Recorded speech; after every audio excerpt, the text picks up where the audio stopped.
Question number 1 जो है इसमें है draw the graph of each of the following linear equations.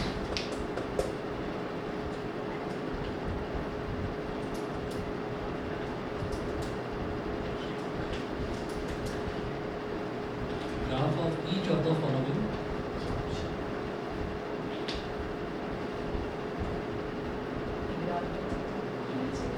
Linear equations in two variables. Graph बनाना है, कोई बात नहीं, ग्राफ की जरूरत नहीं है, आप ऐसे नॉर्मल कॉपी पर भी बना सकते हैं, ठीक है।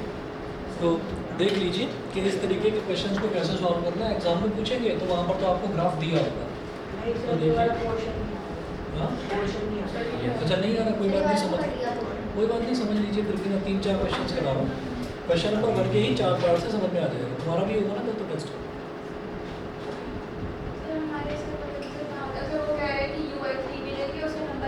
मतलब सेक्शन वाइज अलग अलग हो रहा है क्या? सर यूटी ऑफिशियल नहीं होगा इन चैप्टर्स का, तो सर 10 मार्क्स का वैसे ही। कल कौन सा टेस्ट है? कल कौन सा क्लास टेस्ट है? अच्छा, तो वो सिर्फ तुम्हारे सेक्शन में है। अच्छा, तुम्हारे नहीं। अच्छा, फर्स्ट पार्ट देखिए। फर्स्ट पार्ट है इसका x + y = 4। x + y = 4 ये दे रखा है। वो कह रहे हैं कि इसका ना ग्राफ बना कर दिखाइए। पता नहीं क्यों कटवाया है, बहुत आसान क्वेश्चन है। क्या करा जाता है कि जैसे x + y = 4 है तो y निकाल लो x की टर्म्स में। कैसे निकालेंगे? ये जो x है इसको इधर ले लो, तो y क्या हो जाएगा? 4 - x हो गया, ठीक है। y आ गया x की टर्म्स में। फिर क्या करिए, एक टेबल बना लो।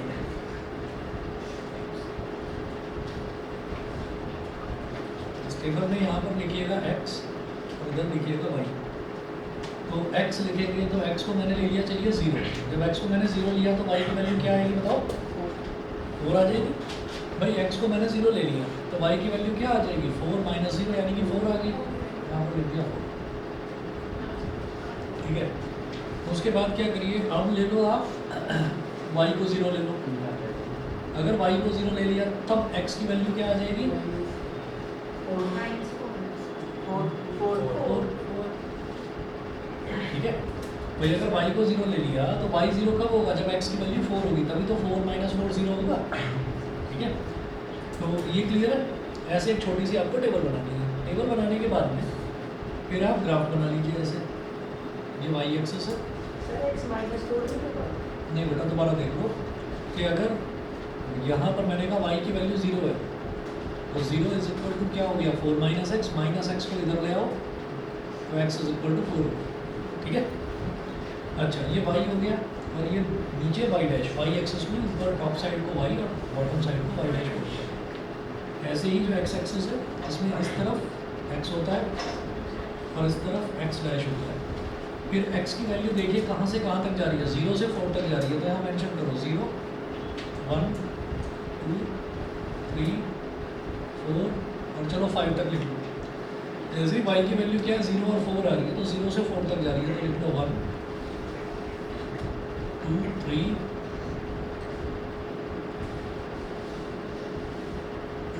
4 और 5, ये हो गया।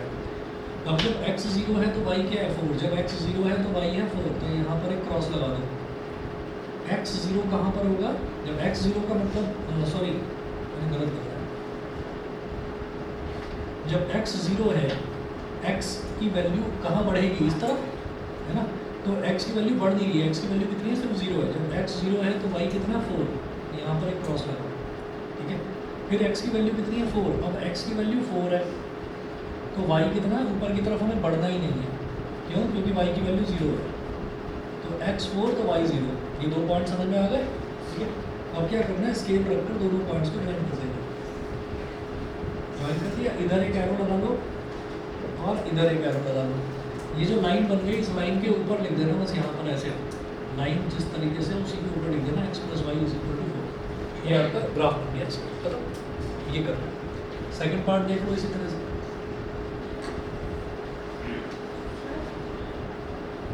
बोलो। मर्जी है, कुछ भी ले सकते हो। हाँ जनरली क्या है ना कि इसमें आसान तरीका ज़्यादातर टीचर्स भी यही बताते हैं, ये थोड़ा सा आसान पड़ता है कि एक टर्म को आपने जीरो ही ले लिया है ना, तो एक बार x को जीरो ले लो, y की वैल्यू निकाल लो, एक बार y को जीरो ले लो, x की वैल्यू निकाल लो, है ना। और कई बार ऐसा होता है कि हमें जीरो लेने में फ़ायदा नहीं होता तो हम कोई और वैल्यू ले लेते हैं। मैं अभी एक दो इक्वेशन सॉल्व कराऊंगा, समझ जाओगे आप। सेकंड देखिएगा। सर हाँ उसमें दोनों की वैल्यू तो और क्या मिक्स करें? क्या दोबारा बोलो। सर दोनों की वैल्यू तो मिक्स कैसे करना? ये एक पॉइंट यहाँ पर बन गया, एक पॉइंट यहाँ पर बन गया, दोनों को ज्वाइन कर दिया, बन गया लाइन। बस ये होता है। लीनियर इक्वेशन बोलते ही हैं कि जब इनको ग्राफ पर प्लॉट करते हैं तो एक स्ट्रेट लाइन बनती है, तो स्ट्रेट लाइन से ही ये शब्द बना है लीनियर, समझ गए, इसीलिए इसको लीनियर इक्वेशन बोलते हैं, नहीं तो नॉर्मली इक्वेशन भी तो बोल सकते थे। ठीक है, चलिए जी सेकंड पार्ट देखिएगा। x minus y is equal to x minus y is equal to 2, ये हो गया। अब यहाँ से भी आप y की वैल्यू निकाल लो, तो minus y is equal to 2 minus x, ये हो गया। अब इसको माइनस को हटाना है तो इधर से मैंने माइनस साइन कॉमन ले लिया। अगर हम माइनस साइन कॉमन लेंगे तो इनके साइन बदल जाएंगे, ये हो जाएगा x माइनस 2, समझ गए। ठीक है, अगर माइनस आपने कॉमन ले लिया तो ये माइनस था, ये हो गया प्लस, ये प्लस था, ये हो गया माइनस, ऐसा होता है। माइनस से माइनस कर दिया तो result is y is equal to x minus 2, या ठीक है, y is equal to x minus 2 हो गया। फिर वही छोटी सी टेबल बना लो,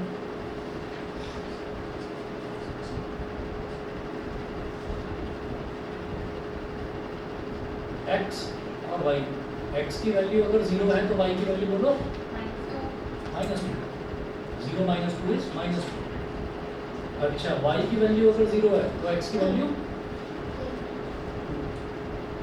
तो x की वैल्यू बताइए, क्लियर। ठीक है, अच्छा अब क्या करना है, ग्राफ बनाइए वैसे।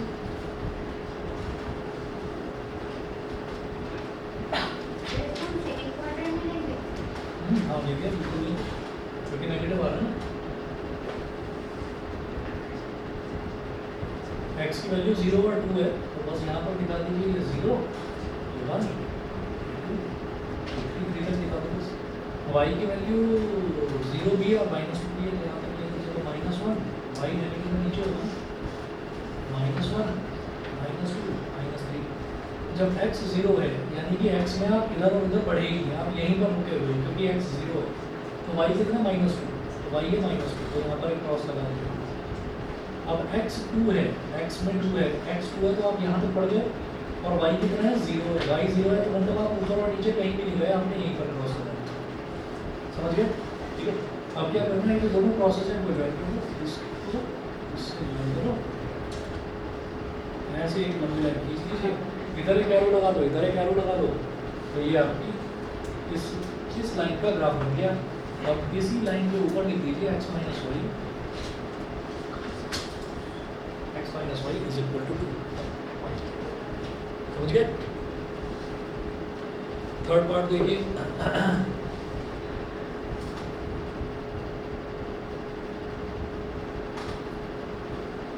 y is equal to 3x, यहाँ तो y की वैल्यू पहले ही दे रखी है, हमको कुछ कैलकुलेट करने की जरूरत ही नहीं है, टेबल बना लो बस।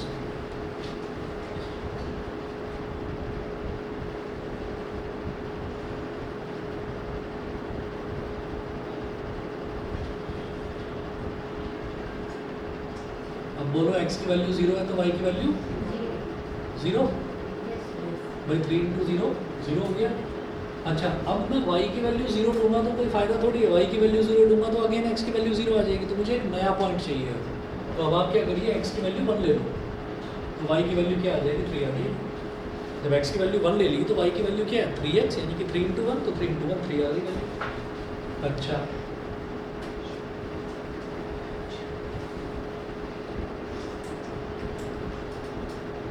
सर शुरू में 0 की बजाय 1 भी ले सकते थे। ले सकते हो, कोई बात नहीं, एक 1 ले लो, एक 2 ले लो, 1 पर 3 आएगी, 2 पर 6 आएगी, ग्राफ उतना ही बड़ा बनाना पड़ जाएगा, 6 तक जाना पड़ जाएगा, ठीक है ना।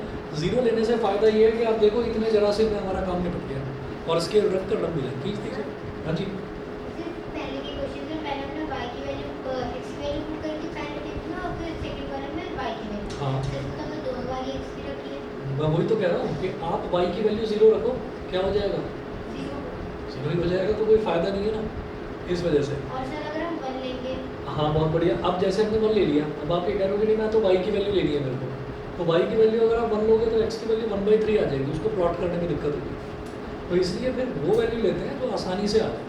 और ये ज़रूरी नहीं है कि आप 0 एक बार x की वैल्यू 0 एक बार y की वैल्यू 0 लो, आपका जो मन करे वो ले सकते हैं, ठीक है ना। तो फिर उनको जो 2 पॉइंट्स आएंगे उनको आप ज्वाइन कर देंगे, खत्म कर देंगे। तो ये हो गया हमारे पास x और ये हो गया x डैश।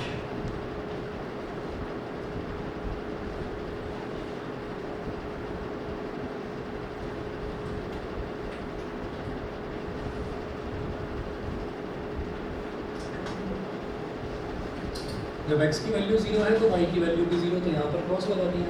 फिर जब x की वैल्यू 1 है तो y की वैल्यू 3 है, तो 1 पर पहुँचकर x की वैल्यू 1 है, यहाँ से पहुँचकर 3 तक पहुँच जाओ और यहाँ क्रॉस लगा दो, ठीक है।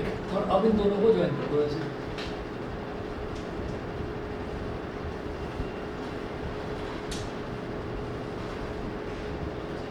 y is equal to 3x, ये हो।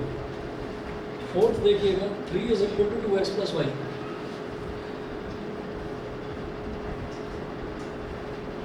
Three is equal to 2x plus y. तो यहाँ से y की वैल्यू कैसे निकलेगी? 3 माइनस 2x। बोलो समझ गए? ठीक है। अब क्या करना है? टेबल बनाओ।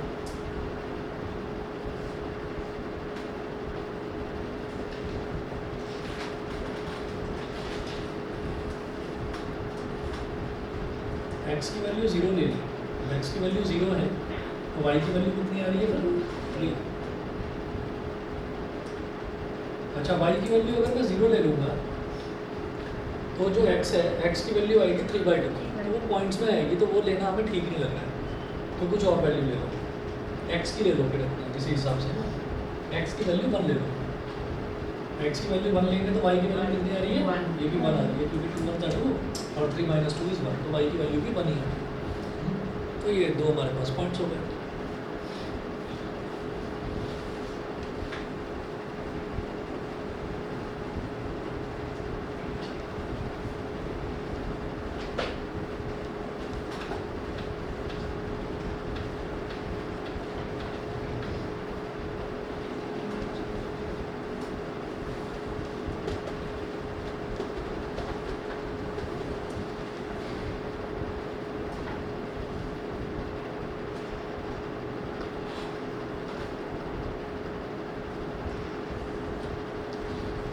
चलिए जी, तो अब ग्राफ अगर इसका बनाएं तो इतने में ही बन जाएगा।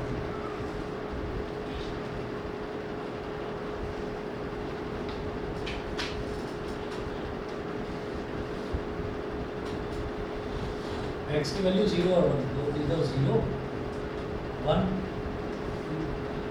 3, y की वैल्यू 3 और 1 1 2 3 4। जब x की वैल्यू 0 है तो y की वैल्यू 3, जब x की वैल्यू 0 है तो y की वैल्यू 3, क्रॉस लगा दिया। जब x की वैल्यू 1 है तो y की वैल्यू भी 1, तो x में 1 तक पहुँचे और फिर ऊपर उठ गए 1 तक। तो ये 2 क्रॉसेस आ गए, दोनों प्रोसेस को ज्वाइन कर दो स्ट्रेट लाइन से। तो ये आपकी इक्वेशन बन गई, यहाँ लिख देना 3 is equal to 2x plus y. 3 is equal to 2x plus y. बताइए क्लियर? ठीक है। अच्छा जी, इसके बाद बस बहुत है, और कुछ हो तो बताओ, ठीक है ना। अच्छा, अगर मान लो, चलो 2 और चीज़ आपको बताता हूँ। अगर मान लीजिए ये है हमारे पास कि plot the graph of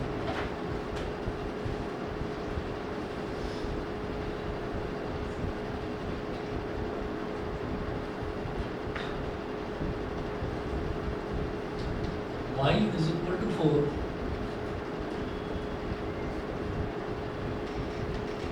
x is equal to -3। यानी कि अगर मान लीजिए 2 वेरिएबल है ही नहीं, सिंगल वेरिएबल है, y is equal to 4 दे रखा है बस, और या फिर x is equal to -3 1 2 3 4 कुछ भी दे रखा है, मतलब सिर्फ एक वेरिएबल दे रखा है, ठीक। तो क्या करेंगे, यह फर्स्ट पार्ट है ना, y इज इक्वल टू 4, इसमें आपको क्या करना है, ये y एक्सिस बना लिया, ये एक्स एक्सेस बना लिया।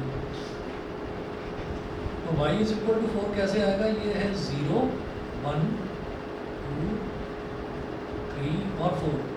तो आप y एक्सेस में 4 तक गए और फिर आपने यहाँ से एक पैरेलल लाइन ड्रॉ कर ली x एक्सेस से।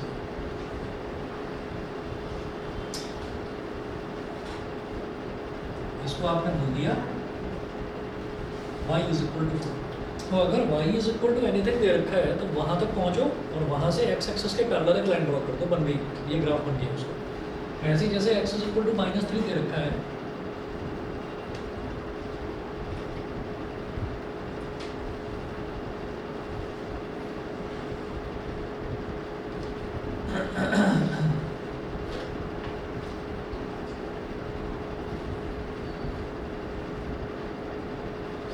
तो x में आप -3 तक पहुंचिए और यहाँ से y एक्सिस के पैरेलल एक लाइन ड्रॉ कर दो।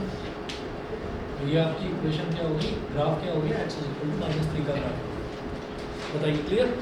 ठीक है, तो ग्राफ में तो बस इतना ही है और कुछ नहीं है इसमें। अब तुम बताओ।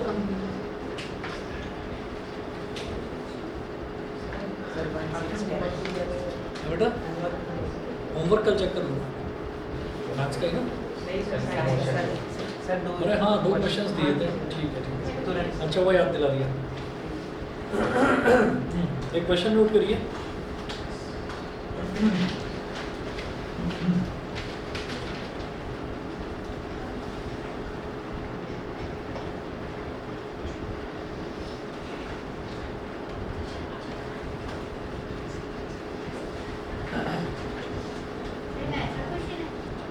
हाँ, मैथ्स का ये इनके एग्जाम का है, ये इसका हवाई जहाज बना दिया था क्या?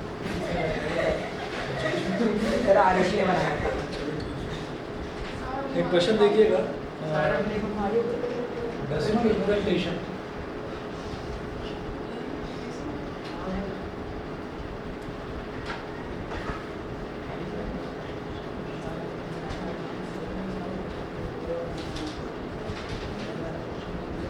Decimal representation of a rational number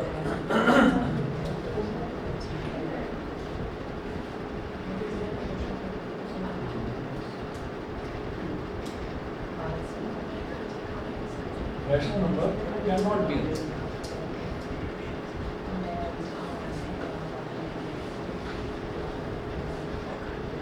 हाँ जी, 4 ऑप्शन दे रखे हैं। ऑप्शन ए है टर्मिनेटिंग।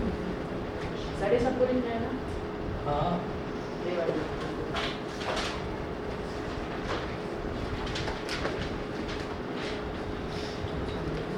बी है non terminating.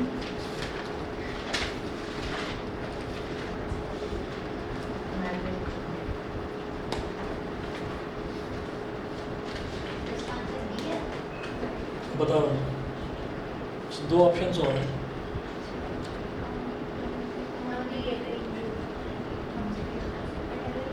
Non terminating repeating,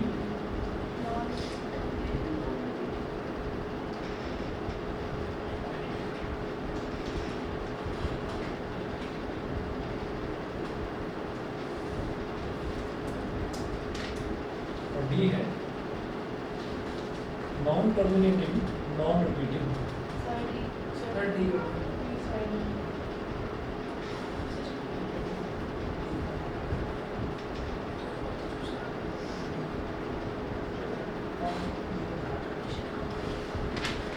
देखिएगा, decimal representation of a rational number can not be. तो ये होता क्या है, जैसे हमने बोला कि डेसिमल नंबर्स हैं,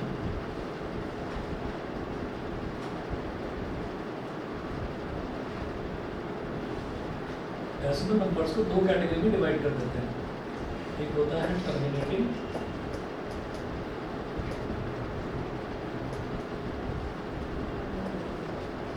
और एक होता है नॉन टर्मिनेटिंग।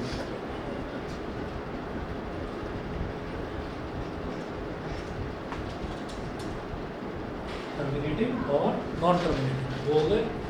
अच्छा, अब ये जो टर्मिनेटिंग का मतलब क्या है, जैसे मान लीजिए अपने 10 है ना, और 10 को मान लो हमने 4 से डिवाइड कर दिया, तो ये आ गया 2.5। तो ये टर्मिनेट हो गया, खत्म हो गया, बस अब इसके आगे नहीं बढ़ेगा। ऐसे जैसे मान लीजिए 10 है, इसको हमने 3 से डिवाइड कर दिया, तो ये क्या आएगा 3.3333 चलता जाएगा। तो ये हो गया नॉन टर्मिनेटिंग। और नॉन टर्मिनेटिंग के साथ साथ इसमें एक डिजिट है 3 जो कि रिपीट भी हो रही है, ठीक है। तो इसको नॉन टर्मिनेटिंग को हम दो पार्ट्स में डिवाइड कर सकते हैं, non terminating repeating.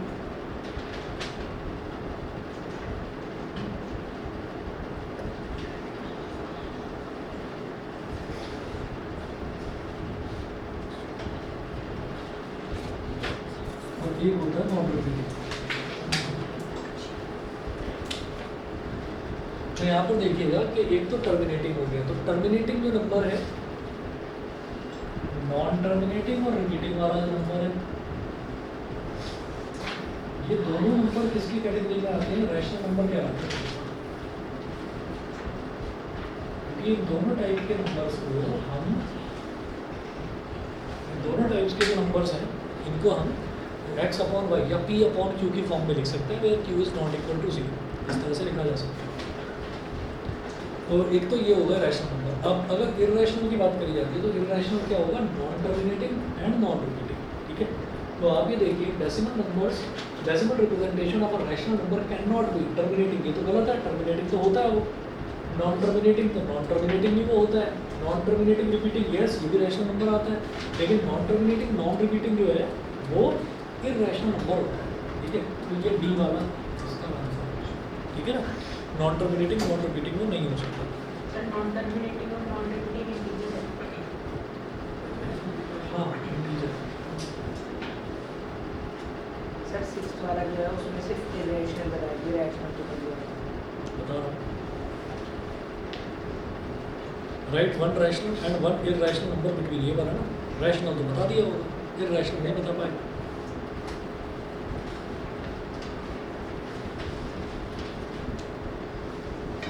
Right, one rational and one irrational.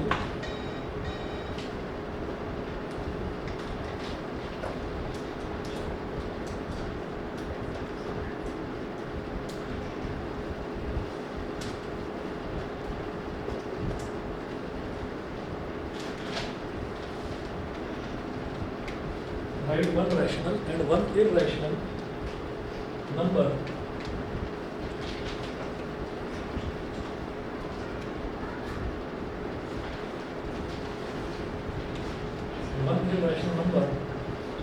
between 0.01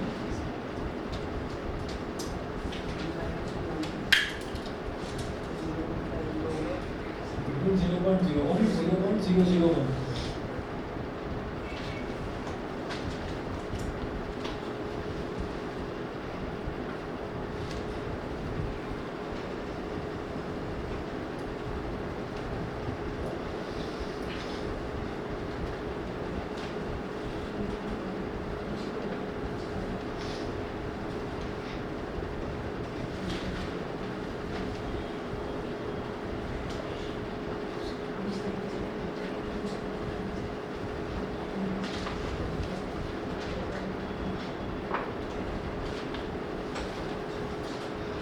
तो एक रैशनल नंबर बताना है, तो रैशनल नंबर किस तरह से बताया होगा आपने?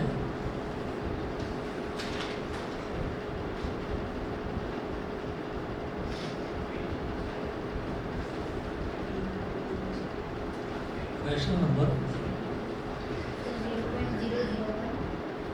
0.001 एक बार 0 तो सही।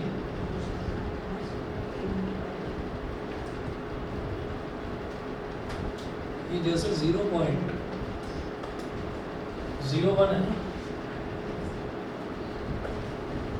ये क्या हो गया 1/100 और ये क्या हो गया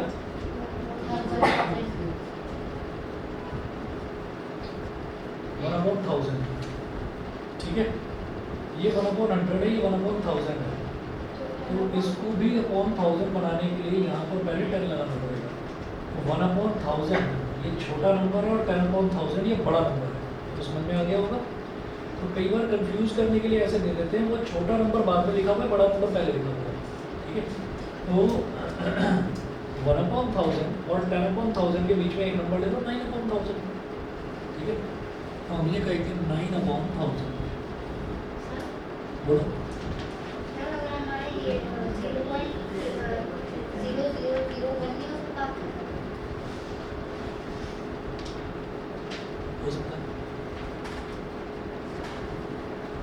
ये हमारे पास आ गया 9/1000।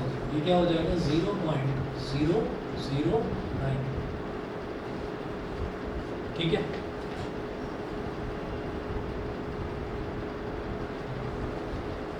अब आ जाइए इर्रेशनल नंबर पर।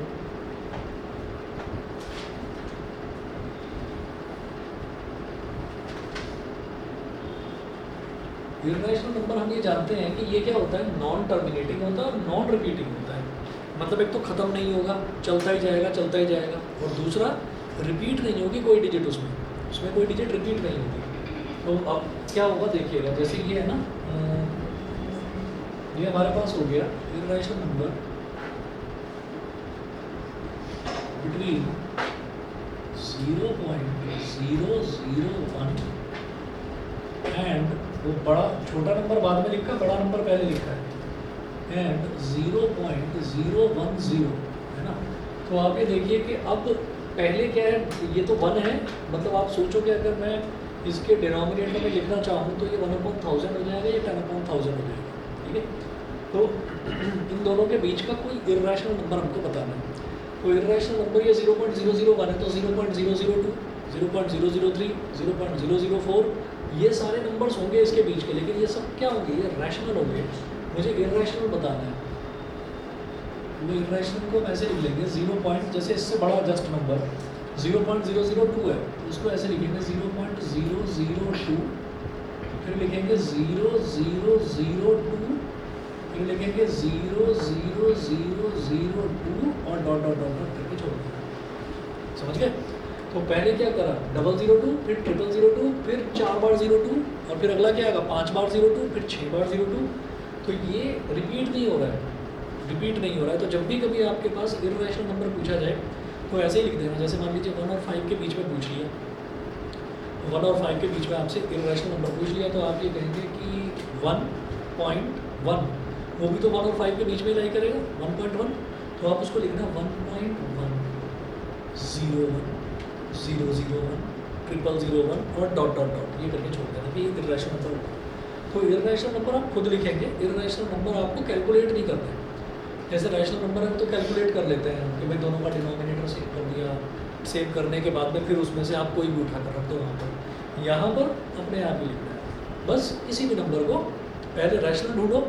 जैसे हमने देखा ना 0.001 और 0.010, इसके बीच के जो नंबर्स हैं 0.002, 0.003, 0.004, ये सारे नंबर क्या हैं, ये सारे के सारे नंबर रैशनल हैं। उनको इर्रेशनल बना दो बस। 0.002 है, फिर लिख दो 0.002, फिर लिख दो 4 बार 02, फिर लिख दो डॉट डॉट डॉट। ठीक है, ये हुआ। इसके बाद कौन सा, ये वाला ट्रायंगल, रिफ्लेक्शन वाला। हाँ,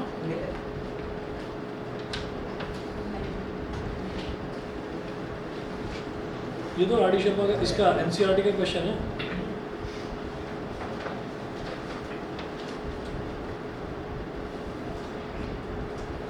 एनसीईआरटी का लास्ट क्वेश्चन करवाया था मैंने, चलिए नोट कीजिए। PQ and RS are two mirrors placed parallel to each other.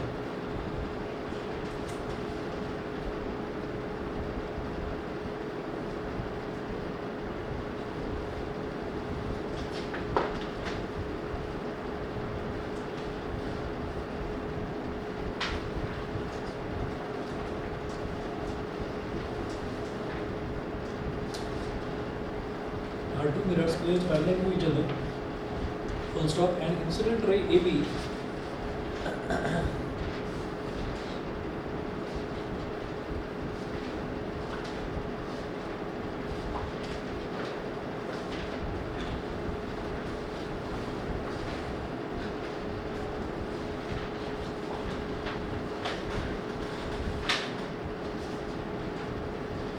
and incident ray AB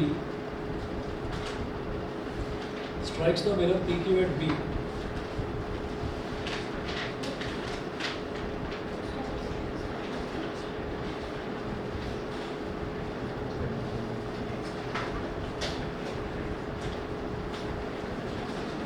Strikes the mirror PQ at B, the reflected ray moves along the path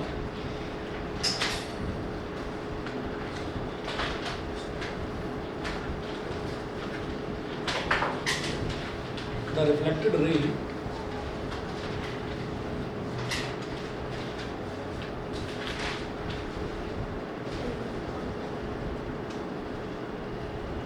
the reflected ray moves along the path BC and strikes the mirror RS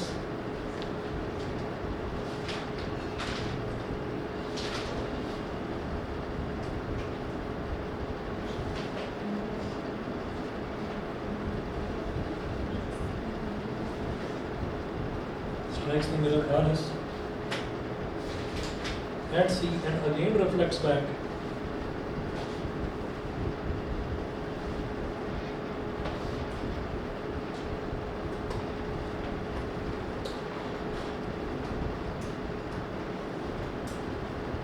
and again reflects back along CD.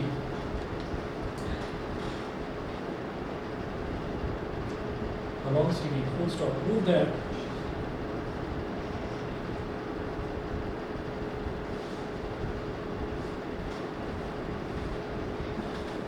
AB is parallel to CD.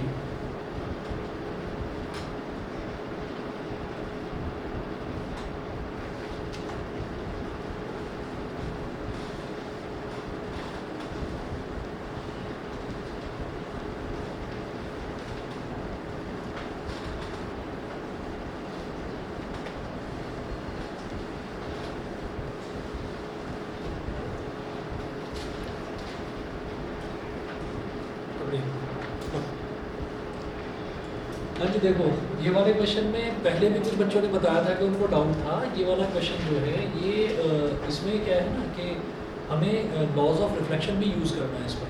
तो देखो क्या दे रखा है, P Q and R S और two mirrors placed parallel to each other. तो हमको दो मिरर है पी क्यू और आर एस एक दूसरे के पैरेलल रख देना है।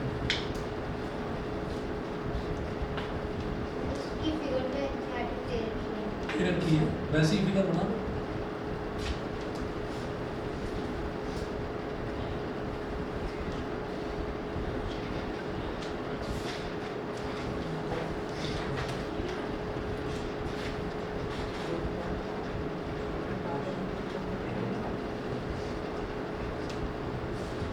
PQ and RS are two mirrors placed parallel to each other and incident ray AB strikes the mirror PQ at B.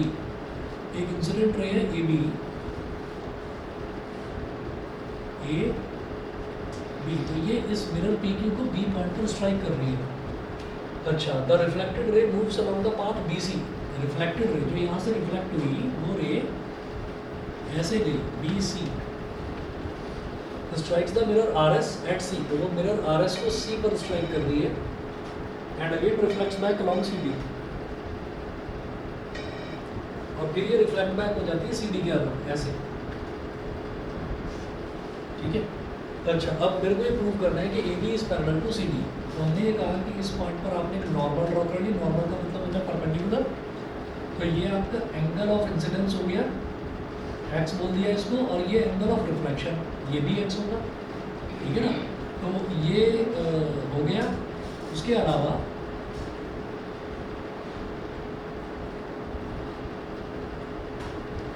ABCD इसको E बोल देंगे, परपेंडिकुलर है, इसको F बोल देंगे। तो हम ये कहेंगे BE इज नॉर्मल। नॉर्मल का मतलब होता है परपेंडिकुलर, ब्रैकेट में लिख रहा हूँ परपेंडिकुलर। जो परपेंडिकुलर लाइन है ना उसको साइंस में, फिजिक्स में उसको नॉर्मल बोलते हैं।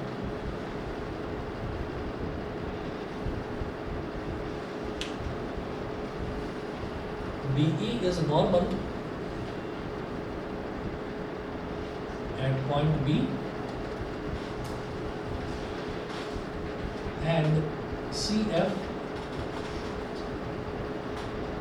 is normal मतलब perpendicular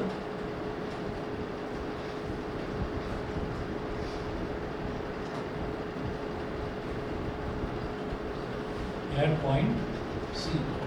ये पॉइंट C पर परपेंडिकुलर है, ठीक है। तो अब इसमें हम ये कहेंगे कि ये वाला एंगल x है, ये वाला एंगल x होगा। तो हम लिख देंगे कि angle ABE is equal to angle CBE is equal to angle x, bracket में लिखना angle I is equal to angle R, है ना। Angle of incidence is equal to angle of reflection, ये होता है। अब हम ये कहेंगे since BE is parallel to CF, since BE is parallel to CF B E C F के पैरेलल क्यों है? क्योंकि ये भी 90 डिग्री वाला, मतलब ये भी नॉर्मल है और ये भी नॉर्मल है। तो दो पैरेलल लाइंस के बीच में अगर दो परपेंडिकुलर लाइंस बना लेते हैं तो वो भी आपस में पैरेलल ही होती है, ठीक है। Since B E is parallel to C F, it implies that angle E B C, angle E B C is equal to angle B C F, ये भी एक्स हो जाएगा, is equal to angle B C F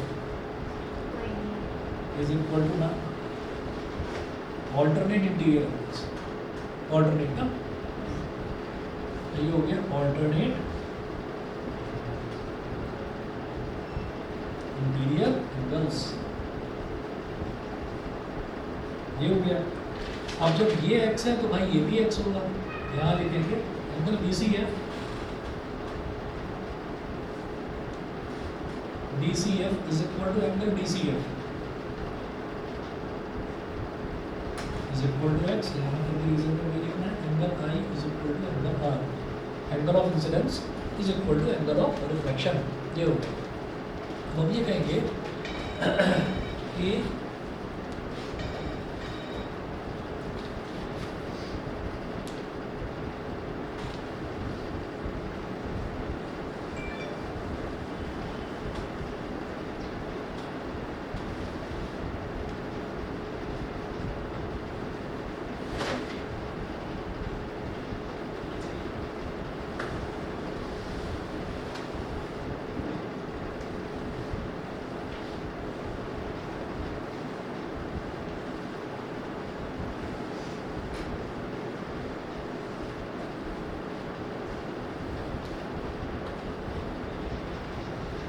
अच्छा, अब हम ये कहेंगे कि angle A B C,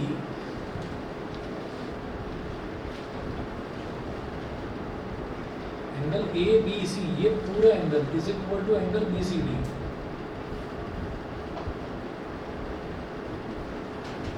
is equal to 2x। तो ये वाला पूरा एंगल इस वाले पूरे एंगल के इक्वल हो गया, दोनों 2x के इक्वल है।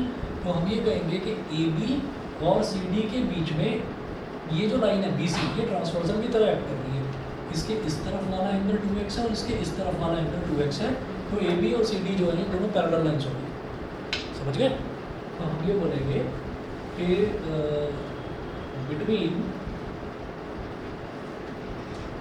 The lines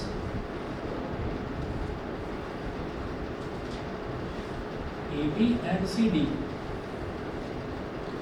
between the lines AB and CD, BC is behaving like a transversal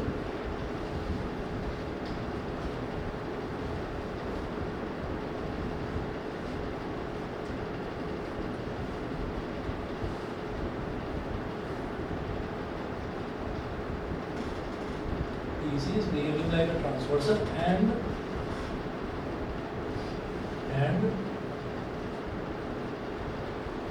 alternate interior angles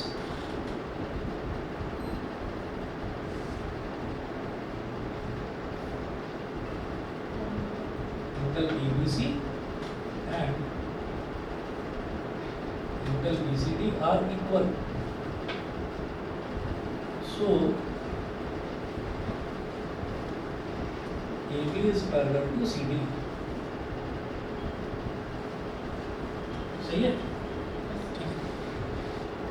ये क्वेश्चन इतना इंपॉर्टेंट है कि लाइन्स एंड एंगल्स वाले में ये जरूर पूछा जाता है, बच्चे कंफ्यूज होते हैं इस क्वेश्चन में। इसको बना लीजिए, ये डायग्राम इसका, और ये नोट कर लीजिए, इसको रट डालना है, जरूर एग्जाम में पूछा जाता है। वहाँ पे जो आपने angle I equal to angle R वो एंगल वो इंसिडेंस और रिफ्लेक्शन, एंगल ऑफ इंसिडेंस और एंगल ऑफ रिफ्लेक्शन, ये आपका लॉज ऑफ रिफ्लेक्शन में आता है ना। आप इतना लिख दोगे, इतना ही बहुत है, ठीक है। चलिए जी, फिर आज इतना ही करते हैं, बाकी करते हैं।